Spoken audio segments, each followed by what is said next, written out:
রাসূল ডাকতেছেন, সাহাবীরা রে, আমার এই শহীদদেরকে দাফন করে দাও। শর্ত হলো গোসল দিও না, রক্তমাখা জামা কাপড়গুলো পাল্টাইও না, এই রক্তমাখা জামা সহ দাফন করে দাও। হাসরের ময়দানে আমি নবী এই শহীদগুলো লইয়া আল্লাহর আরশের কিনারে যাইয়া দাঁড়াবো, দেখাবো আমার উম্মতের মতো কেউ নি আল্লাহকে পাওয়ার জন্য এইভাবে কষ্ট করেছে।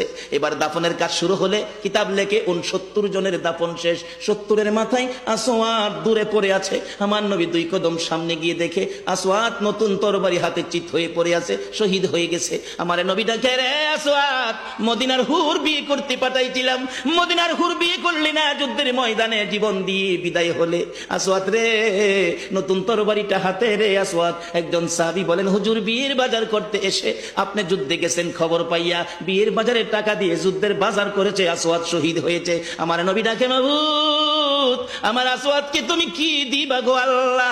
মদিনার হুর নিল না, রাসূলের পক্ষ নিয়ে জীবন দিয়ে দুনিয়ার থেকে বিদায় হলো, আমার আসওয়াদকে তুমি কি দিবা গো আল্লাহ? আসওয়াদের লাশটা ধরে ধরে কবরের দিকে নিয়ে আসতেছে। গোসল লাগবে না, কাফন লাগবে না, শুধু দাফন করে দিবে। আমার নবী আসওয়াদের কবরের পাশে দাঁড়াইয়া মুস্কি মুস্কি হাসতেছেন। সাহাবীরা আরজ করেন, ইয়া রাসূলুল্লাহ, এই কবরের পাশে হাসতেছেন কেন, ব্যাপার কি? আমার নবী বলেন, সাহাবীরা রে, আমি যা দেখি তোমরা তা দেখো না রে। সাহাবীরা, হুজুর কি দেখে হাসছেন জানতে চাই। সাহাবীরা, আমার আসওয়াদ মদিনার হুর বিয়ে করতে যাইয়া যুদ্ধের খবর শুনে বিয়ের বাজারের টাকা দিয়ে যুদ্ধের বাজার করে জীবন দিয়ে কবরে রওনা হয়েছে।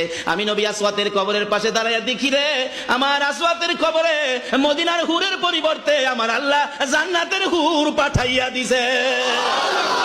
এমন একটা বাজার যদি আমাদের জীবনে হয়ে যায়, আমরা করতে পারি, বলুন আমাদের লাভ হবে না লস হবে?